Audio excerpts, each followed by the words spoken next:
Conservative MP Erin O'Toole officially announced his bid today to replace Andrew Scheer as the party's leader. On Saturday, former Conservative Cabinet Minister Peter MacKay formally launched his campaign. That makes 8 now in the running, as you can see on your screen there. Still considering are MPs Michael Chong and Michelle Rempel-Garner. Last week, 3 potential frontrunners, of course, opted out of the race after weeks of deliberation. So what should we be watching for as the race ramps up?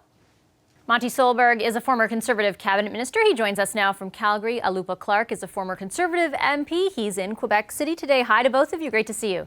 Good afternoon. Good evening. Mr. Solberg, I'll start with you because the last time we spoke, we were at a juncture in this race where we thought there would be a whole lot of other possible candidates, at least. Rona Ambrose, maybe. Jean Charest, maybe. Definitely, we thought Pierre Poilievre was in. All of that is now gone.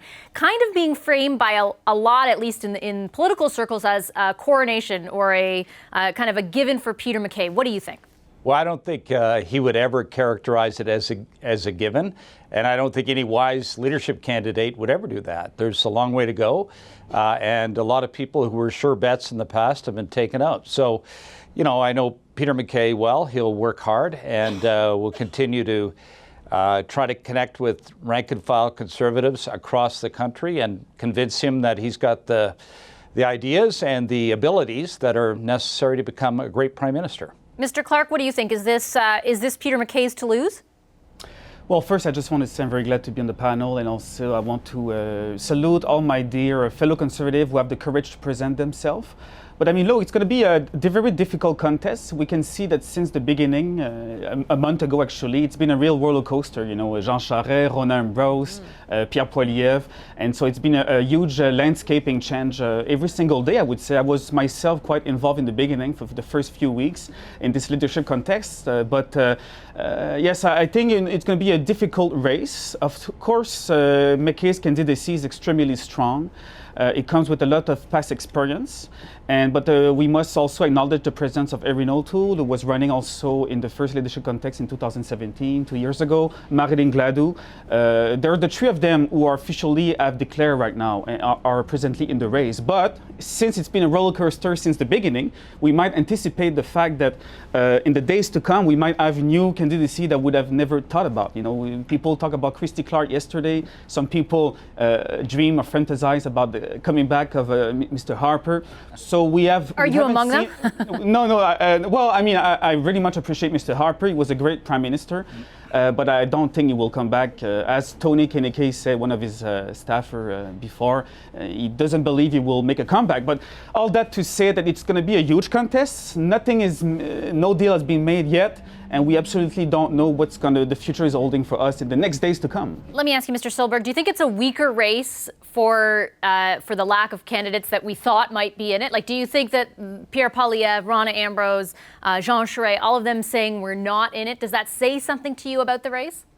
Well, it tells me how hard it is for anyone to jump into a race, make the sacrifices necessary, raise the money, build the teams, crisscross the country, give up a career that for a lot of these people has been extraordinarily rewarding. I get all of that, and I understand why people don't want to run. I think the big issue is, are the people who are running, can they do a better job than Justin Trudeau? And the answer is absolutely yes. People want to change. Justin Trudeau lost support in the last election. He's not the answer for Canada. And so, you have people like Peter MacKay, Erin O'Toole, and Marilyn Gladu stepping up.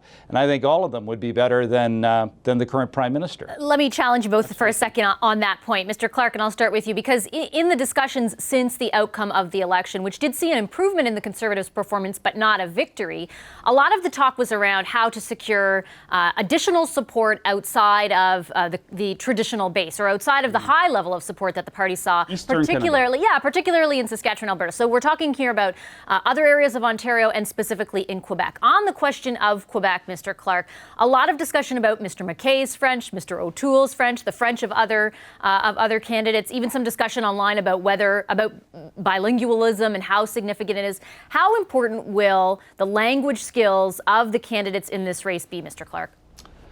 It's extremely important because the next leader of the party must absolutely be bilingual. I might understand that he is not fluently bilingual at the present moment, And if you look at Peter MacKay, if you look at Erin O'Toole, and if you look at Marilyn Gladue, the three have declared up until now, they might not be fluently bilingual completely. You know, I spoke a lot with Erin O'Toole, Marilyn Gladue, Mr. MacKay. I met him just few years ago. So I don't know how's his French looking now at the present moment. But it's fundamental. We need a future leader to be fluently bilingual, and me, to the most extent where I'm ready to go to support a candidate. It's not only if he has the capacity to be bilingual now, but I'm ready also to accept the fact if this person tells me that he will pledge, like a fundamental pledge, to learn more and more every single week by taking some courses and classes. And I think Mr. Harper put the standard up a few years ago by always speaking French first. There's 10 million francophones across the land in this great federation of ours. It's more time than ever. Not only, 2 years ago, I've supported Maxime Bernier, first and foremost because I wanted the French Canadians. I wanted Gérard Deltel to run this time around. He didn't. That's too bad for the party, I think. But now, for sure, if there's no Quebec candidate to the standard, I think that can be Justin Trudeau and can become leader, of course, I have to look at least the bilingual premise of the candidacy. And I think it's not only important for the party itself to respect the two founding people of this land, to respect the deal of 1867 between Cartier and Macdonald, but also it is important for the future because we want to be the Liberal government, who has been just a wreck as a government in the last almost 5 years now. And of course, if we can't make huge advance in ridings like in Winnipeg, where you have Francophones, in ridings like in northern New Brunswick, in Nova Scotia, where Acadians live also, yet there's 700,000 Francophones in Ontario. And a lot of Anglophones also across the country. Myself, I'm half Anglophone from Vancouver and my mother's from Quebec City. But you know, I've been the official language critic for the party in the last 2 years. I can confirm to you that a lot of Anglophone also want their kids to be more and more bilingual. So, I mean, this is 2020. I was going to say 2019, things go fast, but it's 2020. And yes, we need a bilingual leader. I want him to be able to speak at least a little bit now. It's the case of all of those three that are presently in the race. And I strongly have a lot of faith in them that they will pledge to make sure that in a few months they will be fully bilingual. Yeah, Mr. Stolberg, I wanted to ask you about that because there was some criticism in the Quebec media of Mr. MacKay and to a certain extent Mr. O'Toole's French. They were both, I mean, they've been in government. Mr. MacKay was a cabinet minister. Do they, should their French be better and do you expect that it will be? Well, I can tell you that Peter MacKay is working on his French right now. He has a tutor. He's working on it every week. His wife speaks great French, and that's right. He talks to her en français all the time. It's about respect. Of course, it's important to speak fluently in French to the people of Quebec and to Francophones everywhere. I just absolutely think that's critical. And the reason it's so critical is because it allows you to speak the other language that's important to everyone, which is the language of middle-class Canadians who want to know that government is looking out for them, and as Peter MacKay said, removing barriers so that they can succeed. And it's important should their French be better, language. Well, his language his French is getting better. Yesterday, he spoke with the 3 Quebec MPs who are supporting him for an hour in French, and apparently did a great job. So, I think this is an important discussion, but it shouldn't sidetrack the overall reason for his running, which is to help Canadians everywhere be successful. Okay, I'm going to leave it there. Sorry, Mr. Clark, quick final word to you if you have. I just have a few seconds, sorry. It's not just a kind of degree. It's also, they all speak French. Mr. MacKay speak French, Erin O'Toole too, Marilyn Gladue too. But it's just a question of how will they be able to maximize their French skills during the leadership contest debate against Trudeau, who's fluently bilingual. It's extremely important that they have a nice rhetoric, a repartie, that they can actually fight back in French and win this contest, because that's what we need for all Conservatives and Canadians. Okay, I'll leave it there. Thank you very much to both of you for this discussion this evening. Really appreciate it. Thanks to Monty Solberg and Alupa Clark. Thank you very much. Thank you. I promise you my support, and I humbly ask for yours. Your effort, your input, your part in this journey that will bring us to a better place, a better Canada, and its place in the world. Merci, thank you, and God bless. I'm asking for your support to take on and beat Justin Trudeau. I'm in politics to fight for you, and I need you to fight alongside me for Canada. Both Erin O'Toole and Peter MacKay have now made their leadership bids official. MacKay launched on Saturday, and O'Toole unveiled his bid online today. Welcome back to Power and Politics with the Power Panel. Brad Levine, Yolande James, Tim Powers, and JP Tasker. Brad, I'm going to start with you. This, of course, announcement today follows the string last week of all the people who decided not to run. We're talking about Jean Charest, Rona Ambrose, and Pierre Poilievre. Is this, and I was asking Monty Solberg and his other former colleague, Alupa Clark, earlier on the show, is this just a coronation for Peter MacKay right now? I think at this stage, Monday, January 27th, I think it looks pretty good for the crowning of Peter MacKay. Because, well, first of all, you've got Mr. O'Toole. It was a fine start, but I note a couple of things. One is the amount of caucus support that Mr. MacKay showed right out of the gate. Of course, the biggest issue for Mr. MacKay, and I'm sure it'll be the same for Mr. O'Toole, is the bilingualism. Yes. Is the level of their French capacity. The Journal de Montréal really took Mr. MacKay out to the woodshed yesterday. For anybody who's worked in federal politics in the last few decades knows that a front page in the Journal de Montréal, unless, they can be pretty brutal. And that was a pretty brutal headline. On the conjugation of I will be the candidate, or I will be a candidate. They counted all his grammatical errors. Yeah, not good when you think about it. And I think that the bigger issue, I mean, obviously bilingual is not being bilingual is a non-starter. You must be bilingual if you want to lead a major political party and become prime minister in this country in 2020. Those are absolute table stakes. The issue, though, I think speaks to character. That is, Mr. MacKay, if he's had his sights on becoming the leader of a conservative movement, conservative party, and the prime minister, he's had access to the finest education, one-on-one tutors. I know that Monty in the earlier panel was saying he's with a tutor now. This is now too late. The time to be becoming fluently bilingual was months ago, in the lead up to whoever was going to replace Mr. Scheer, whether it was now or in a handful of years.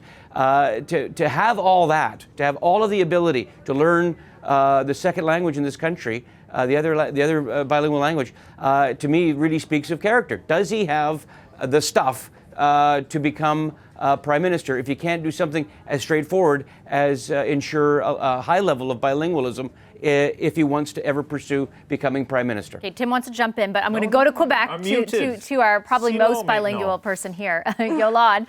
Yolande, what do you think about the question of bilingualism and the pledge from the candidates so far to get better? Is Brad right? Is it too late?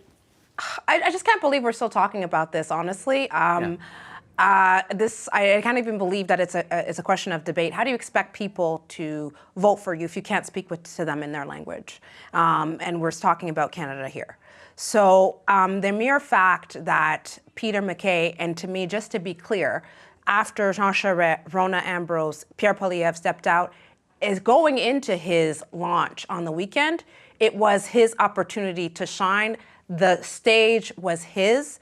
And it's not like they corrected like 10 paragraphs of a French speech. It was like 8 words. So it was really not much. 3 words. The mere fact that he couldn't read it off a teleprompter was really, really tough. And I say this as a French-speaking Anglo, and the fact that Stephen Harper, for example, this is things that people forget. It's not just a question of being tough on people's language forever. The effort that you make is recognized. When Stephen Harper, I understand in the end things didn't end well with the Quebec electorate, but when he first came on the political scene as perceived as a leader from out west and learned French and came and spoke in a broken French but made an effort, started his press conference in French, people fully respected that, and he was able to gain some traction here.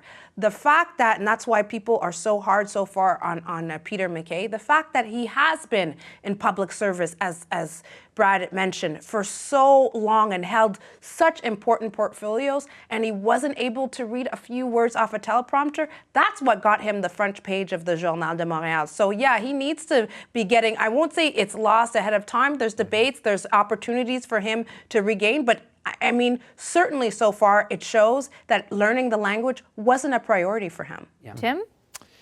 Well, in the last 4.5 years, to be fair to Peter, he hasn't been in public service. He's been working in the private sector. I mean, it sort of cuts at this whole narrative that Peter's wanted this job his entire life. He did leave Parliament. He did have to work. He did have other things he had to do. That's not an insult to the people of Quebec. Look, I agree with Brad and Yolande. His French has got to be a hell of a lot better, and I'm sure he will. He has to continue to work at it. Is that more important for the? And in no way am I diminishing the significance of it, but from like a sheer political machinations point of view, like is that as important for him to win the leadership, or is it really crucial for him to win the general? Obviously, it's crucial considering what happened to Andrew Scheer, and it was a huge failure on his part. But as that now disgraced Eric Grenier has outlined, it's also very important. Yeah. Yeah, in the last leadership race, a lot of seats were won in Quebec, points were won in Quebec. But I think Yolande, who probably speaks the best French among all of us, would agree. Mr. Scheer's French wasn't that good. That's what I mean. In the general he won in the leadership over Maxime Bernier, who is French. Yes, and it ended up being to his detriment and to the party's detriment during the campaign, considering everything started sliding down after that first debate. Look, the other comment I heard yesterday, and everybody's pointed to this headline, but from a Francophone speaker was, you know what, at least he's trying. There'll be a little bit of that, but he has to do what Stephen Harper did, that is Peter, and Erin O'Toole as well. During this race and after this race, particularly if he wins, spend a hell of a lot of time in Quebec, in the milieu, show Quebecers that he's trying, that he's engaging, that he wants to learn, and he wants to do it. I mean, I think the thing he has, that he has on his side, at least Peter, that is, I mean, he is a competitive person. He will put his full efforts into it if that's the path that's going to take him. I think we have that headline just before I get to you, JP. We can pull it up just so that our viewers can see it. Yeah. Good luck, mister. Devastating. Yeah. And JP, what do you think? Well, I actually went back to Yolande's point and watched Stephen Harper today in 2004 when he was campaigning for the leadership against Belinda Stronach and Tony Clement. And he sounded pretty good. I mean, you know, there was some clumsiness. He didn't conjugate all the things properly. It wasn't perfect French. But he sounded like Molière compared to frickin' Peter MacKay and Erin O'Toole today. And I actually think Erin O'Toole was worse. In his campaign launch video today, it was actually more labored in his delivery than Peter MacKay was on Saturday, if that's even possible, frankly. He clearly does not have even the same grasp that Peter MacKay has of the language. So that's going to be hugely problematic. But I don't know if you want to talk about those videos that I just mentioned, but it really is interesting beyond the French language to see how they're going to be a study in contrasts. I mean, Erin O'Toole clearly making the case today that he's going to be the true blue conservative. He's going to try and hoover up some of the people who might have supported someone like Andrew Scheer in the last campaign, you know, kind of to the right. And really, Peter MacKay in that speech on Saturday was a red Tory through and through. I mean, he was like extolling the virtues of artists and academics and immigration and Syrian refugees in Canada and you know, all the importance of being a welcoming and opening society. And Erin O'Toole says he's going to take on the radical left and the cancel culture. So we're really starting to see two lanes emerge here. I don't know if you agree with me, Tim, but they're clearly trying to go after different parts of the base, and to what end, I don't know. I got to take a commercial, but I want you to get one last point in. I was going to say what was really interesting was Erin was in Alberta today. So the sort of untold story, the drama in all of this, where's Jason Kenney going to go now? Because Jason was a huge fan of Rana. It is well known in conservative circles and in Ottawa that Jason and Peter aren't the best of bosom buddies. If Erin can position himself and somehow have Jason Kenney help him, that advances his prospects. Do you think Jason Kenney would do that? I don't know what Jason will do here. It's not in Jason's interest nor Peter's interest to have a dust-up between them because they both care about the bigger and broader conservative movement. But the inner machinations of conservative politics, who knows? Thank goodness we have 5 more months to talk about it. A great Twitter debate about being bilingual took place over the weekend. Alberta Conservative MP Michelle Rempel-Garner raised the question of fairness in expecting leadership contenders or bureaucrats, top-level bureaucrats, to be bilingual. She tweeted in part, "Here's a reality. Under current systems, many Canadians are not born speaking French and then never find themselves in a privileged situation, either financially, access to education, or time required, where they can learn French. This means bilingualism can be a discriminatory element. The reaction online spilled over today as MPs return to the House of Commons. When it comes to branding a party and its leader, how important is being bilingual? Eric Blais is the president of Headspace Marketing. He joins us from Toronto. Hi, Mr. Blais. Great to see you again. Hi, Vashi. So let me pick up right on that question. How significant is bilingualism in marketing yourself as a leadership contender in this country? Well, I'm surprised we're even discussing this, but as far as the leadership is concerned, I suspect that someone can win the leadership come June, not speaking French, of that particular party. I mean, having said that, though, if the end game here is to win the election, I suspect that that will be a great disadvantage to that party. We live in a bilingual country. There are two official languages. Certainly from a marketing and branding standpoint, I mean, I've had clients who looked at Quebec as nothing much more than Puerto Rico, a market, a small, relatively speaking, small market with people who speak a foreign language. I've heard all of these things. But at the end of the day, even those advertisers and companies, mostly in the US, look at Quebec as a market where they operate, where they need to speak the right language. They need to engage consumers through advertising, online, all kinds of other communication tools, and they need to do it in the language that this particular community speaks. And speaking of communities, we're not just talking about Quebec here. I know that a lot of people are making right now these political calculations about the importance of the Quebec market as the path to victory during the next election. That may be so. Maybe Quebec doesn't represent a significant enough now number of seats, or there's no need to win a significant number of seats to form the next government. But having said that, the next PM is going to be perceived, or should be perceived, as a unifier, someone who can bring all of Canada's diversity, and that tends to be primarily French and English, and the two solitudes together. And I think he or she will be judged for not speaking French by even people who are not French speaking, who would say, we want a leader who is bilingual. They all say that they're working on it, and that they're, for example, we had a Monty Solberg on earlier who said Peter MacKay has a tutor. How accepting of that message do you think at this juncture the public will be, or Francophones will be? Well, it's always nice to show that you're working on it. Without getting specific here, some of them have had several years to work on it. I've learned to speak English. I still speak with an accent, but I've mastered the language, I think. It can be done, and most Canadians understand that if you're running for public office, particularly at this level, it's an investment in time. The tools are out there, increasingly so. I mean, they're easy, online, all kinds of tools, and federal politicians, my understanding, have all kinds of opportunities to learn French language. It's interesting. It takes me back to what I heard last week when people were speaking of John Crosby and his incredible legacy, but they also mentioned his answer to a reporter back in 1983 when he was asked about running for the leadership without speaking French. And he said, I don't need to speak French no more than I need to speak Chinese. Well, it's 2020, and one should speak certainly French, frankly, Chinese as well. Let me broaden it out a bit and just talk a bit about the race and the branding of the race and the various ways in which these two leaders specifically, or leadership candidates rather, Erin O'Toole and Peter MacKay, are going to try and, I think even more so maybe in Mr. O'Toole's case, brand themselves differently from each other. How much does branding go into, or how much can it lend itself into the idea that there's these two different options, trying to convey to the idea to Conservative Party members who are voting that you have more than one option?